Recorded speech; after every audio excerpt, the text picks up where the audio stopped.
Hai, Assalamualaikum. Hari ini saya nak buat unboxing Tefal Steamer. Okey, sebelum tu sila support saya dengan tekan butang subscribe dan tekan butang loceng. Saya dapatkan ni Tefal ni dekat Shopee pada harga RM129 sahaja, and harga normal selalunya dalam RM149. So anda kena pandai tengok di dalam Shopee untuk dapatkan harga yang terbaik. So yang penting anda kena ingat dia punya model adalah VC1401. Okay, so Tefal ni merupakan satu jenama yang sangat-sangat terkenal untuk barangan dapur especially dan barangan elektrik. Okay, so saya beli ni sebab harga dia murah. Satu lagi sebab saya percaya dekat jenama Tefal ni. Okay, so apa kata kita mulakan sekarang untuk unboxing.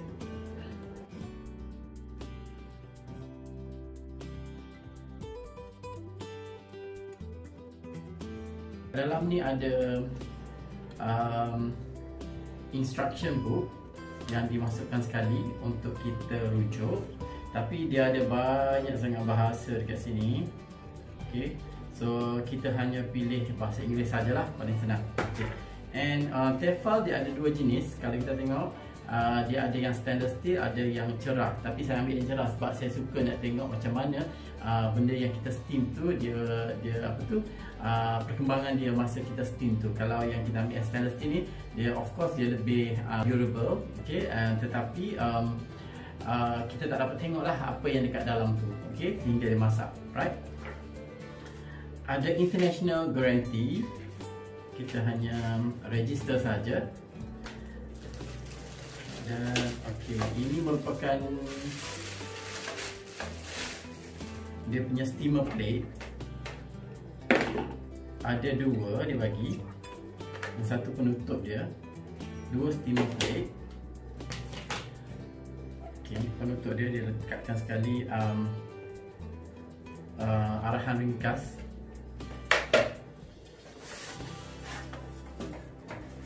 Dalam ni,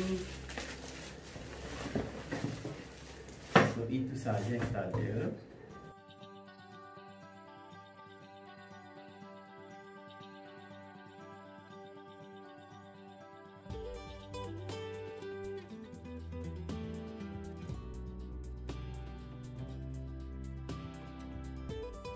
Okay, agak panjang, lebih kurang kata silap saya 1 meter.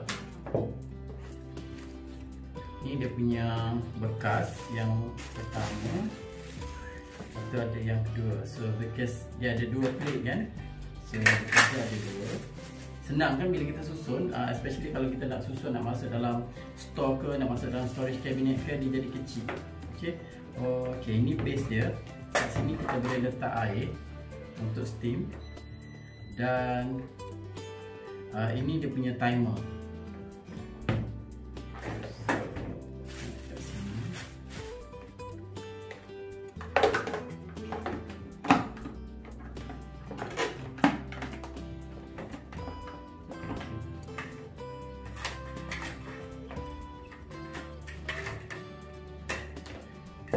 So ini yang pertama kita letak kat sini. Balik. Okey. Dan yang kedua kita letak di sini.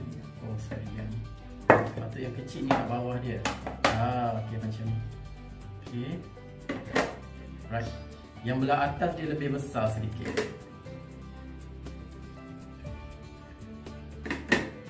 Macam tu. Okey. Then tutup. Okay, so untuk harga RM129 ataupun RM149 dengan saiz ni saya rasa sangat-sangat berbaloi lah. Okay, so kita boleh steam banyak benda kat sini. Boleh steam nasi, boleh steam ikan, boleh steam pau, boleh steam kuih-kuih, boleh juga steam cake, cake steam. Okay, so memang berbaloi lah untuk harga dia. Lepas tu sini ada tempat untuk dia kita keluarkan air, tapi saya tak tahu macam mana nak buka lagi. Oh, macam ni. So nanti kita just masukkan air dekat sini. Tak perlu nak buka benda ni, kita masukkan air dekat sini kalau air berkurangan, kalau kita nak tambah lah. So just tutup macam tu. Okay. Okey, steamer ni dia datang dengan dua tray kan. So tray yang pertama dia ada macam lubang-lubang lekuk macam ni, sesuai untuk kita letakkan telur kalau kita nak merebus telur. Okey. And dia macam biasalah dia dua lapis. So ni lapis yang pertama. Kalau kita nak buat dua lapis, terus letak yang kedua. Sorry. Okey, yang kedua macam ni. So kita boleh steam dua benda sekaligus. Tetapi andai kata kalau kita nak letak benda yang tinggi, contohnya ayam ke, tak muat untuk dia nipis kan, so kita boleh keluarkan yang ni, keluarkan tray dia, lepas tu terus letakkan macam ni. So dia akan jadi dalam. Okey, dan tutuplah. Okey, so tu cara dia. Bila kita nak masukkan air, pastikan indikator dia ni dia tak lebih. Okey, so kita boleh nampak level air kat sini. So dia tak boleh lebih daripada indikator maksimum. Okey, ini adalah maksimum dia lah. So ini indikator air untuk apa yang dia suggest untuk kita letak lah. Contoh kalau kita nak steam ikan, steam ayam, jagung dan sebagainya. Okey, hari ni saya nak cuba for the first time steamer ni.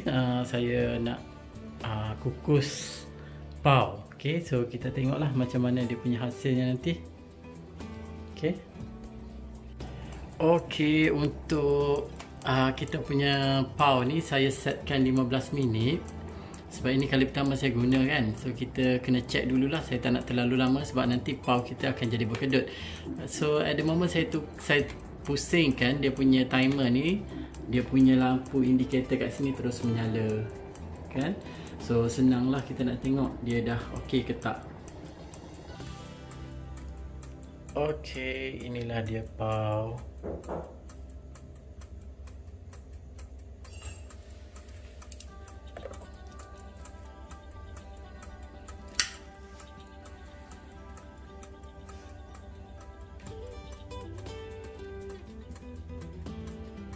Sangat wallet kalau rasa nak beli steamer yang murah dan berjenama. So saya sangat syorkan brand Tefal steamer. Okey, itu sahaja perkongsian saya hari ini. Assalamualaikum warahmatullahi wabarakatuh.